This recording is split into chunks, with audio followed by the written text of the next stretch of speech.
Hello dear students. तो आज मैं आपको एक्सरसाइज 1.1 11th क्लास का फर्स्ट चैप्टर है सेट, उसके एनसीईआरटी क्वेश्चंस करा रहा हूँ मैं यहाँ पर। ठीक है, विद सॉल्यूशन पूरा 1 बाय 1 बताऊंगा, लैंग्वेज के साथ मैं आपको ये एक्सप्लेन करूँगा। ओके, देखो कैसे। तो पहला क्वेश्चन है which of the following are sets और नॉट, ये आपको बताना है। देखो इसके लिए सबसे पहले मैं एक चीज़ आपको यहाँ पर क्लियर कर देता हूँ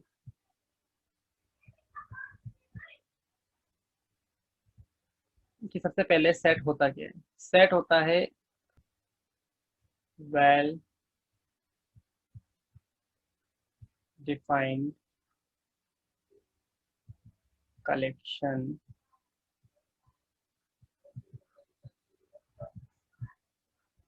of objects।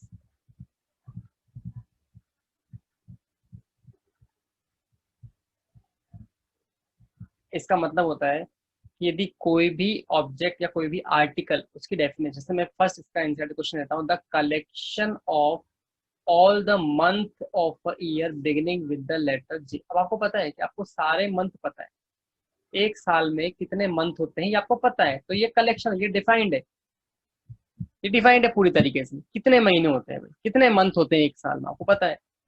तो देखो मैं इस पूरे क्वेश्चन को आपको एक्सप्लेन करता हूँ बोर्ड पे। देखो कैसे। देखो मैं एनसीईआरटी का पहला क्वेश्चन एक्सप्लेन कर रहा हूँ यहाँ पर, 1.1 एक्सरसाइज है। देखो month, month of a year कौन कौन से होते हैं बताओ। एक होता है आपका जनवरी, फरवरी,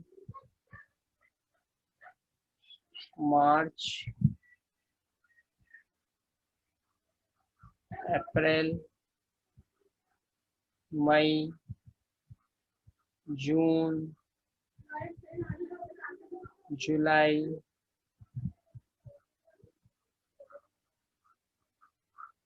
अगस्त, सितंबर, अक्टूबर, नवंबर एंड दिसंबर, ये सारे महीने। लेकिन उसका क्वेश्चन है यहाँ पर कि जनवरी जे से स्टार्ट होते, जनवरी, जून और जुलाई, तो इनका कलेक्शन है। क्वेश्चन फिर से पढ़ो, देखो मैं क्वेश्चन फिर से बता देता हूँ। क्वेश्चन क्या है यहाँ पर, क्वेश्चन है आपका the collection of all the month of a year beginning with the letter J, ये क्वेश्चन है आपका। तो जैसे स्टार्ट होने वाले जितने भी थे उसमें से मैंने आपको बता दिया कितने हैं, जनवरी, जून, जुलाई, टोटल कितने हो गए, 3।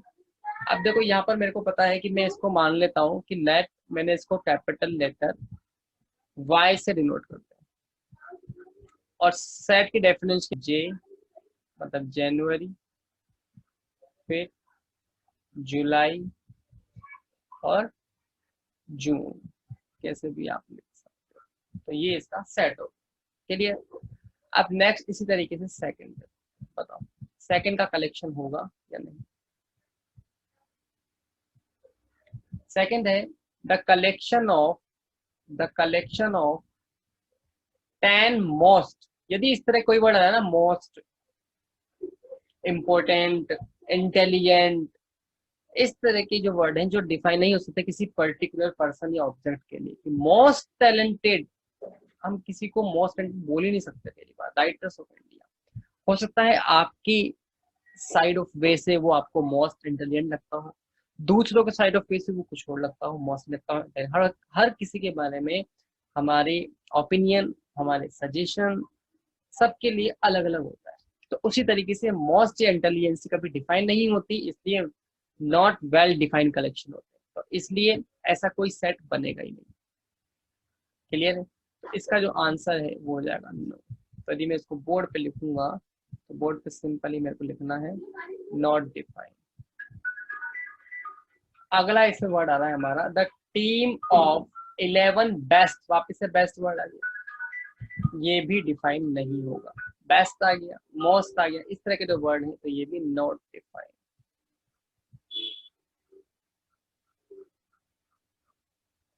ओके, चलिए। फिर नेक्स्ट है collection of all boys in your class. बिल्कुल, ये सेट डिफाइन कहा है ना उसने, फॉलोइंग आर सेट। तो ऑल बॉयज क्यों हो सकते हैं? क्योंकि एक क्लास में जितने भी बॉयज हैं उनका सबका कलेक्शन आ सकता है। यदि मैं इसको बोर्ड पे लिखूं तो कैसे मैं इसको डिस्क्राइब करूंगा? देखो, 4 नंबर का है। यदि मैं इसको नंबर ऑफ या क्लास की बात कर रहा हूँ तो मैं इसको कैपिटल सी से डिनोट कर लेता हूँ। बॉयज को मैं small b1, small b2, small b3, b4, ऐसे स्टूडेंट्स, डिपेंड करता है क्लास में कितने भी हो सकते हैं। Okay, next, the collection of all natural numbers less than 100। The collection of all natural number जो 100 से लेस देन हो, तो इसको कैसे करेंगे?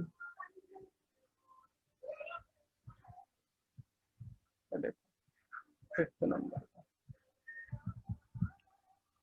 All natural number.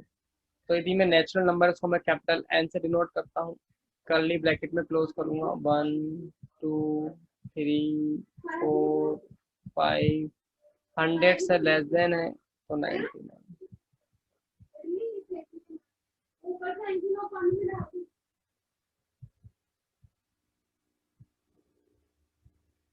फिर है collection of novels written by the writer Munshi Premchand.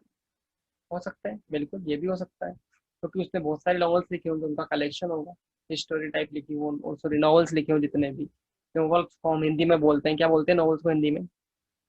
बताओ।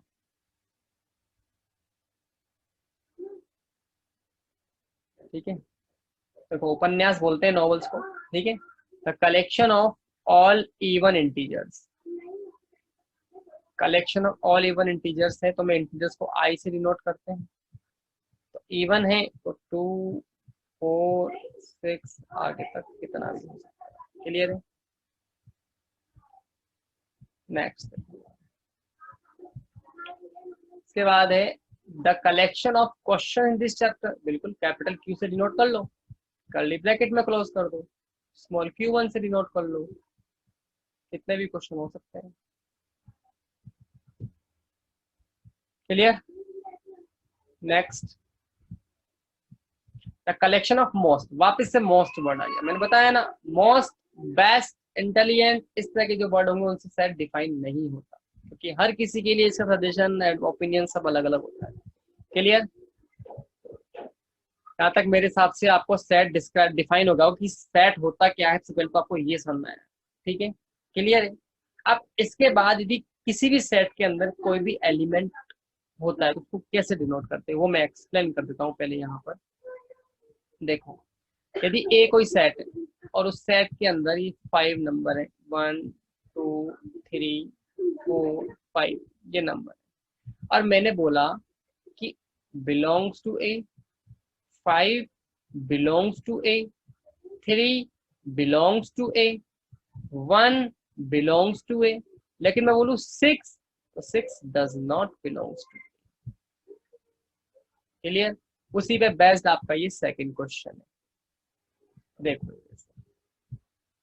इसमें लिखा हुआ है आपका 1 2 3 4 5 6, सिंबल लिखा हुआ है। इस सिंबल का मतलब होता है, मैंने बता दिया, बिलोंग्स टू और डज नॉट बिलोंग्स टू। इसको कहते हैं हम belongs to, read as belongs to, और इसको does not belong.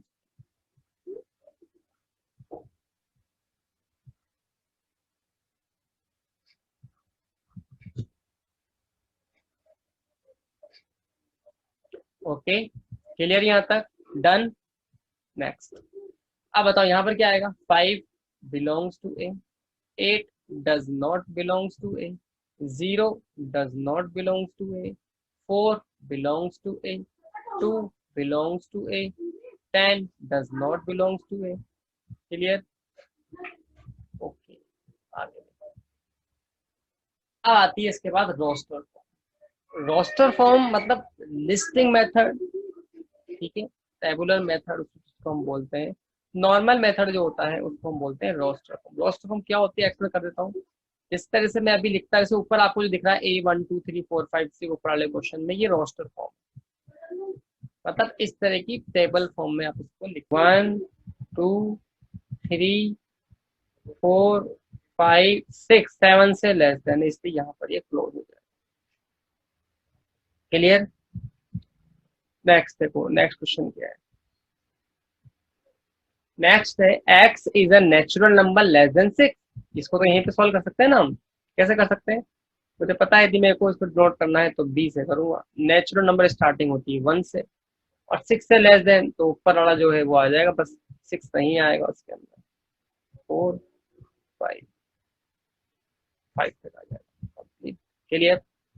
Next, x is a 2 digit natural number. 2 digit natural number start होता है 10 से, such that sum of it digits 8।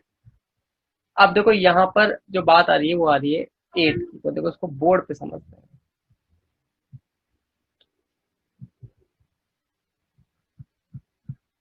देखो सी से इसको डिनोट कर रहे हैं, तो बताओ यदि मैं कोई भी दो नंबर लेता हूँ, सबसे पहले यदि मैं बात करूं तो 17 और 4 + 4 8, इनका यदि आप ऑर्डर भी चेंज करोगे तब भी यही रहेगा।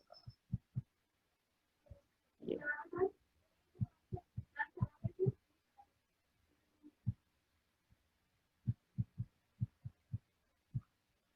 Clear?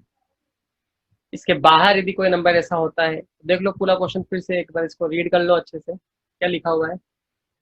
2 digit natural number such that the sum of it digits is 8। Clear? अब सेकंड है, सॉरी फोर्थ नंबर क्वेश्चन है, x is a prime number which is divisor of 60। जो किसके डिवाइजर हो? 60। तो पहले तो आपको 60 का फैक्टर आना चाहिए। 60 के फैक्टर क्या होते हैं? 2 का स्क्वायर मल्टीप्लाई 3 मल्टीप्लाई 5, ये इसके फैक्टर होते हैं। तो उसने क्या कहा, x is a prime number, x एक प्राइम नंबर है जो कि किसका डिवाइजर है? 60 का डिवाइजर है। तो अब जिसकी टेबल में आता है, तो देखो 2 प्राइम नंबर है, 3 प्राइम नंबर है, 5 प्राइम नंबर है, और 6 नहीं आएगा। तो बस यही एक ऐसे प्राइम नंबर है जिनसे ये इनका डिवाइजर होगा, इसके अलावा और कोई भी नहीं आएगा। क्लियर? नेक्स्ट है set of all letters in the word trigonometry. याद रखना, यदि आप इससे कोई भी वर्ड लेते हो तो वर्ड कभी भी रिपीट नहीं होनी चाहिए। जब भी आप सेट बनाओगे तो वर्ड आपका रिपीट नहीं होना चाहिए, सिंगल आना चाहिए। जैसे ट्रिग्नोमेट्री में आप देखोगे तो ओ 2 बार आ रहा है आपका, तो आपको इसको एक बार ही लिखना है। आर भी आपका 2 बार आ रहा है, तो आपको इसको एक बार लिखना है। ठीक है, तो ऐसे में जो आपका सेट बनेगा इसका, वो बनेगा आपका ई, एक तो आ जाएगा आपका टी आर। अब इसमें कैपिटल में है तो आप कैपिटल में लिखोगे, I G O N M E, T भी आ गया, आर भी आ गया, वाई, ये इसका सेट हो गया। क्लियर? Next, better. बेटर में भी टी 2 बार आ रहा है, ई भी 2 बार आ रहा है, तो आपको एक बार ही इसको काउंट करना है। तो यानी कि इसको आप लिखोगे F is equal to B E T और आर, ये इसका सेट। क्लियर?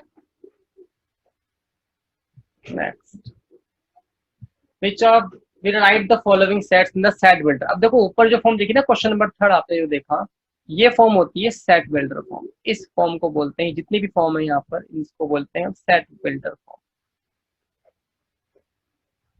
ठीक है, और नीचे जो क्वेश्चन में आपने देख रहे हो ये है आपकी, जो मैं अभी लिख भी रहा था, इसको कहते हैं रोस्टर या लिस्टेड मेथड।